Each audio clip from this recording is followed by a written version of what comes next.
If you haven't seen my last video, watch that one so you would understand. Okay? Let's just start the video now.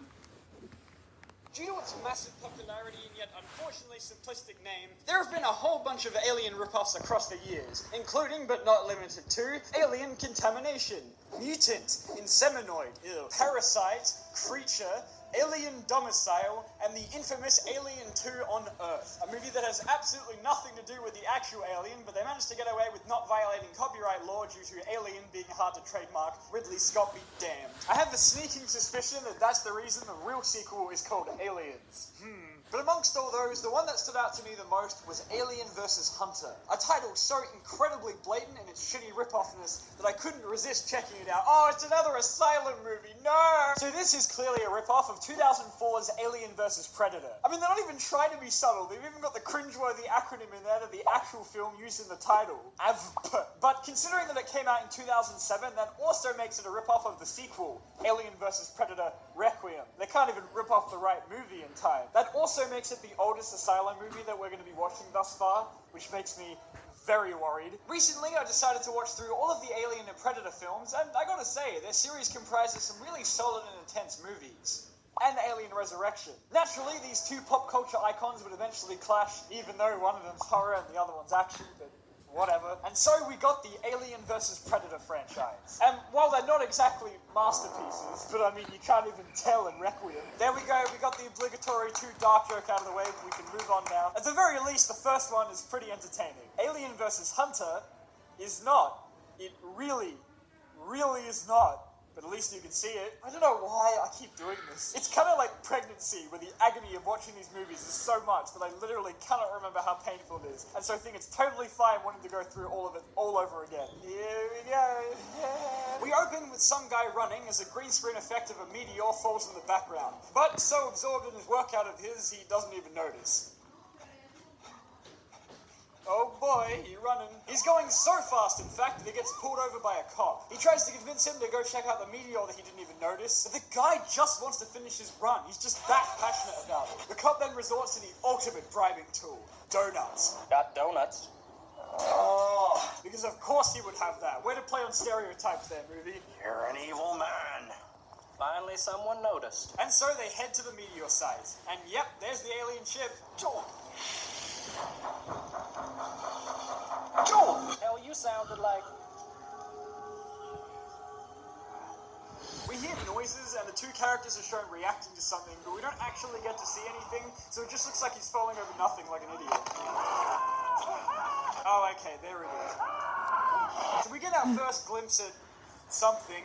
Yep, that sure is an alien, alright. I mean, to be honest, it looks kinda cool. And, yep, okay, there's the spider legs. Thank you, Asylum. Alright, you've waited 2 seconds, he's definitely gone. Oh god, not another character we have to be introduced to. So this is the daughter of the mum they were searching for in the beginning when they found the ship. And she is determined to stay with the guy who we learn is a reporter, in spite of the murderous alien creature they just witnessed. Alrighty. Wait, hold on. I haven't been able to get reception. Oh, shit. I know this is certainly not a surprise coming from an Asylum movie, but there's just something so off about the line delivery. You'll probably come to notice it more as I show you more clips as we go on. It's just so weird. We need help. I'm with Tammy, Elaine's kid. We're walking down the edge of the world highway toward town. Guns. Do you have guns? I want you to bring guns. Bring lots of guns, man. You see what I mean, right? That's Garrison.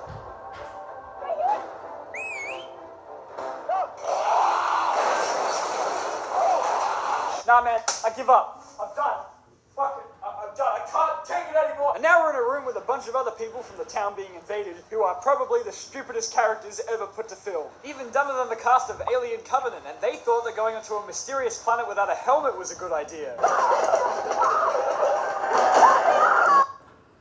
This sucks, you guys. Well, at least someone said it. I mean, I don't know if you guys noticed, but our population just seriously lost some numbers. So then they, go outside and look for other survivors. Unarmed. While there's a giant spider alien running around. I would not miss you when you die. I'm just saying I'm glad they're alive, okay? That we're not being invaded by alien creatures from outer space. This isn't bad. What the fuck are you talking about? Well, there she goes. God, it's only been 15 minutes and it already feels like an hour. Ah! You wanna go up in the tree? Oh yeah, Einstein. Yeah, go up the tree. That makes a lot of sense. It came from Well, what the fuck do you wanna do then?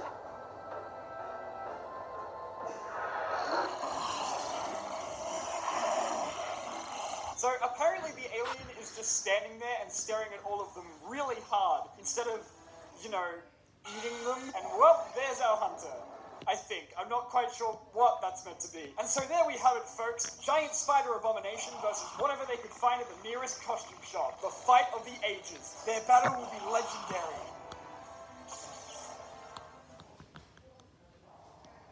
Oh wait, what? That was it? Aww. I think she did a great job. Yeah, no, this is what I'd rather watch. Thank you, movie. Hey, I have a bunch of ATVs in my house. I got like 3 of them. We can go get them and get the hell out of here. What if they're attracted to movement? Who cares, Lee? Not this again. You're an awesome big sis. XOXO Mom. I am an awesome big sis. Because if we go off on your 4-wheelers, it could draw attention to ourselves. These people are geniuses. Now what we need to do is fortify the compound. Now does anybody have access to a storm cellar? We can go to my basement, but it's... Figgis, we all know what your basement's used for, and that's not gonna help us right now. What? What is that implying? Yeah, no, actually, scratch that. I don't think I want to know. I have anxiety. Yeah, so do I. Shut up. So then they go into a dark, decrepit area with a ton of hiding spots, and then they're surprised when the alien shows up. The editing is making me nauseous. The reporter suggests that they go and visit one of his friends who would be able to help them because he has guns or something. Fine. Don't do... I'm blind, all right? Come on. Chris, cut the bullshit out. Javier Garcia's dead. Mr. Peterson? Dead. Look at this smug arsehole. He doesn't care at all. What is your problem, man? Sorry. Need to put my glasses on. Chris, something out there. It's an animal or a creature. No, it's an alien, dude. We don't know what it is. It came from outer space. It crawls on the ceiling. It looks like a spider on steroids. It's an alien.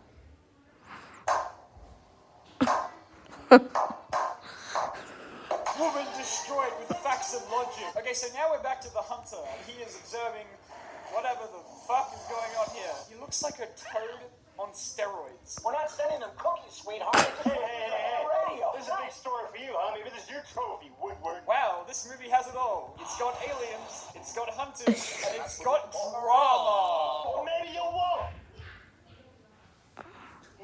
Every time one of these people speak, I lose another brain cell. And I do not have a lot left. So now it's turned into a bootleg Predator movie as the hunter shows up to their house. Badass the cameraman over here goes after it. It's clearly the middle of the day here and they've just put a filter on it, but let's believe that it's totally nighttime, okay? I could definitely use a trip to your basement right about now, buddy. What's in the basement? You can't leave him up there. He's my father. Listen, I don't need father for 20 years. Son of a bitch, he's never gonna die. We'll see how that goes, huh? Oh my god. It's the Predator Killer. And oh yes, it's finally time for Advert. Hell yeah, shaky cam. Yes, I can totally see what is going on right now.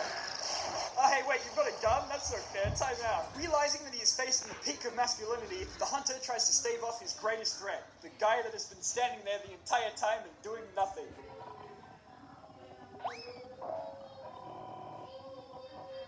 Falcon! Bonds! What? What the fuck? Run, Hunter! He can defy the laws of physics! Okay, I'm back. What I missed? And then they head into the sewers and find something apparently scary, as indicated by the obnoxiously loud sound effects. It's her, I guess. They make no attempt to save her or anything. They just see that literally 2-second shot and then piss right off. We never come back to this, by the way. So, alright. I'm just come back alive, okay? Harvard, don't look at that. What the hell kind of anime shit was that? It's not like I like you, Butker! So then Ocelot from Metal Gear shows up. Kept you waiting, huh? Hell yeah, we got the whole disposable crew here. Down for this? I'm actually more comfortable with a pen and paper. They decide that giving the reporter a gun is a good idea, and then they go off to hunt the hunter. Looks like the hunter has become the prey. Ah, shit. Then it's just 50 hours of them walking around the sewers as we get The hunter very brief has become glimpses the of hunted. alien that gradually picks them off.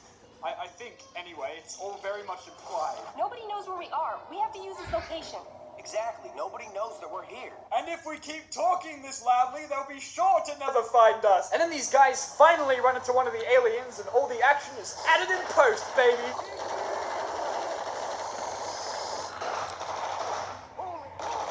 And then the hunter comes out of nowhere and wrecks those scrubs. Marty! Marty! Marty! Marty! Hey, Marty! Hey guys, I think Marty died. I can't really tell. The guys in the sewer come across an alien corpse, which leads them to the conclusion that there is more than one alien. Versus Hunter. We know these things can die. That's a plus in my book. No, because that would be a bad thing in anyone else's book. Jesus Christ, you are dumb. Since these guys watched Alien vs. Predator, they decide to desecrate the alien corpse to make some armor out of the body. That they never use.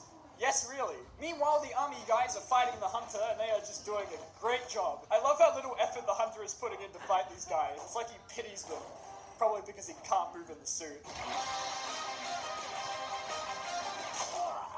These people are so unintelligent. Then, tragically, we get this movie's saddest anime death.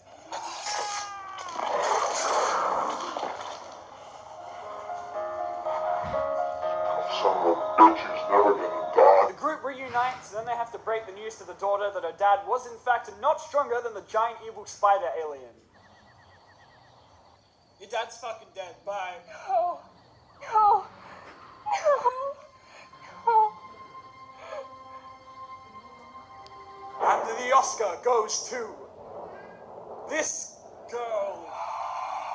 I'm saying give him his prey and he'll leave us alone. Wow, she got over that quick. So then they make a plan to trap the alien, and considering their track record in this movie, I am more than confident that nothing could possibly go wrong. We lure the creature and we trap it. You're joking, right? Nobody's joking, Figgis. Yeah, fuck you, Figgis. Okay, we know it's gonna lure us, that's us. Now how are we gonna trap it? That thing climbs like a son of a bitch. Alright, here we go. Let's see how well that plan works out.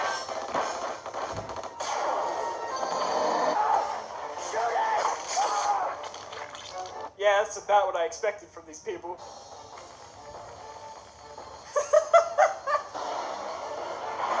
What the fuck is going on? Well, that was easy. And then the hunter just disappears. Yay! And then everyone's very happy, in spite of the rampant death and horrific violence they were just exposed to. Alright, people move on from things very quickly in this town. They don't like to live in the past. The past of, like, 2 seconds ago. We then cut to the hunter, who, realizing that he did absolutely nothing in this entire godforsaken movie, decides to... Wait, what?